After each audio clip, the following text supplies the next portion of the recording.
stocks and markets. So REA Group, the owner of realestate.com, they have announced that they're considering a takeover for one of UK's largest real estate platform, Rightmove. Yes.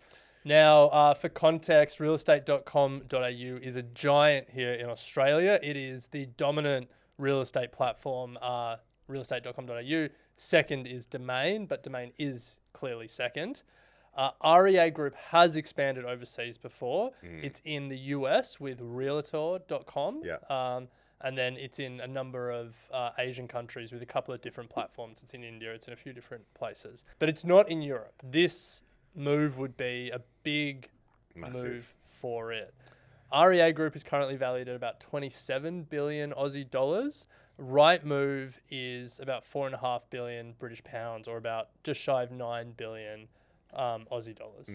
I hope this doesn't become a story of Australian business doing really well, tries to expand and the Australian business suffers. Yeah, there's a long history of that. Long isn't there? history, yeah. And so I hope that, because shares fell 5% on the news, but, I mean, it's a chunky takeover, $9 billion. Yeah. I can see why they want to do it. You know, if you're going to expand overseas, why not just buy the biggest player and get it into the business? But we've seen time and time again where this does happen, and the Australian businesses, which has been touted for years as just this beautiful business, the Australian business suffers. So yeah, it's an interesting one. Aussie companies struggle to go to London for some reason. Like, Aussie companies seem to have had a lot more success going to America or to Asia. I mean, the obvious one that comes to mind was Bunnings buying the hardware store over in the UK in 2016. By 2018, they were out. Yeah. There's been a few that have struggled. I think this is an interesting... So I'm an REA shareholder, have been for a while. Love it. It's an interesting proposition for a couple of reasons. But how about this? Okay. So I had a look at their financials. So REA is bigger. REA did 1.35 billion in revenue. Rightmove did 364 million pounds in revenue. So call it about half in Aussie dollars, 700 million Aussie dollars. Yeah.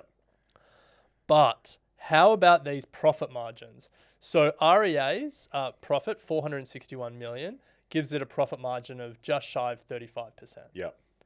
Rightmove reported underlying profit of 265 million pounds. On 364 million revenue, which gives it a profit margin of like 70%. Yeah. Wow. Well, no wonder they want to acquire them. And I think, like... Different market. So there was an American company that has bought the third largest UK player.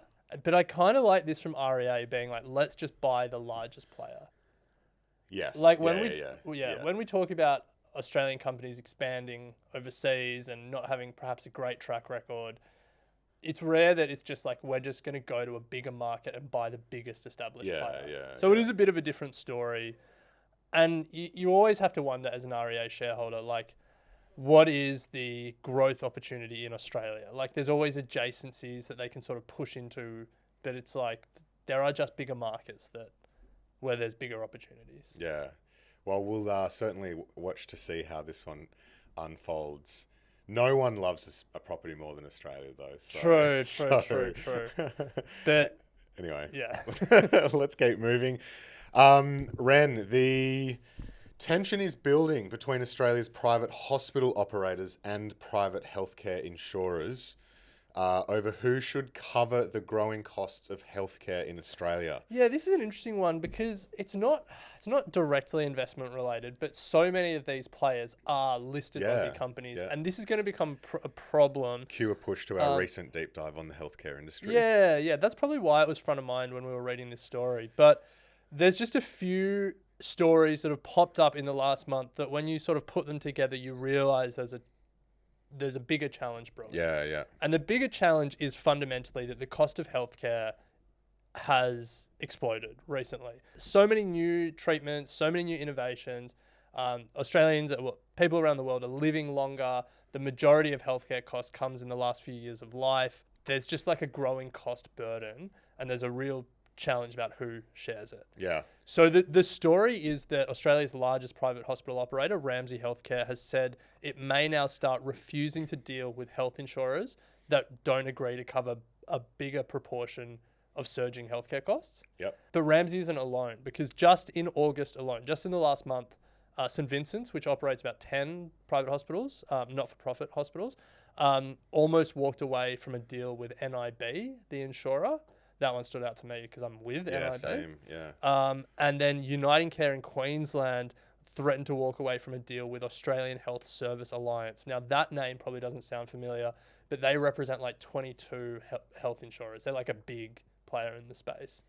And so what this makes me think is, if this keeps going this way and the private hospital operators follow through on their threat, we might sadly get to an American situation, which is where you have in-network and out-of-network hospital operators. And so just to be clear on that, you're saying that St Vincent's, as an example, if they don't get a deal with NIB, they would be out of network. Yeah, and so if you wanted to go to... If you wanted to go to St Vincent's, you would have to be with the insurers who are aligned with their network. No, they just don't take your insurance, so you just got to pay out of pocket. You just pay out of pocket.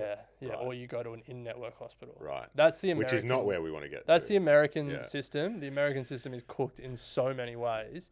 And like, I don't think Australia is close to that. They'll sort these disputes out. I think this is a bit of posturing in the media, negotiating tactics, all of that. But it is a problem. And, Yeah. and like the problem is exacerbated by a number of things. Like, one, that costs are surging, and that two, that private health insurers, they have their premium increases capped by government. Yeah.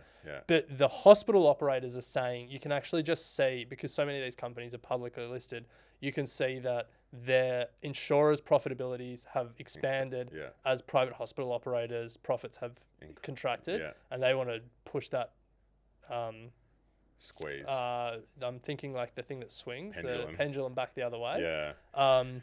So yeah, this is just like a watch and see, especially if you're invested in private health insurers or private hospital operators. Well, an AFR article headline grabbed my attention earlier this week. It said it was off the back of a preliminary report from the federal government, who have come out to say that private hospitals are uninvestable.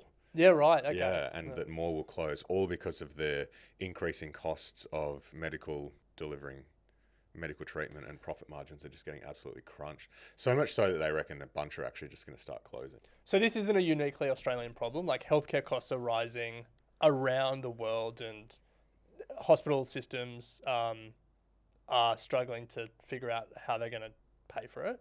And this is the Australian version of it. Yeah. So, If you want to keep up with the business headlines, make sure you subscribe to our daily newsletter. We'll put a link in the show notes and comments below if you're watching on YouTube. We'll send you the important headlines that matter every day in your inbox, plus questions from the community that are answered by experts. Equity mind. I will say this about investing. Everything you do learn is cumulative. What I learned at 20 is useful.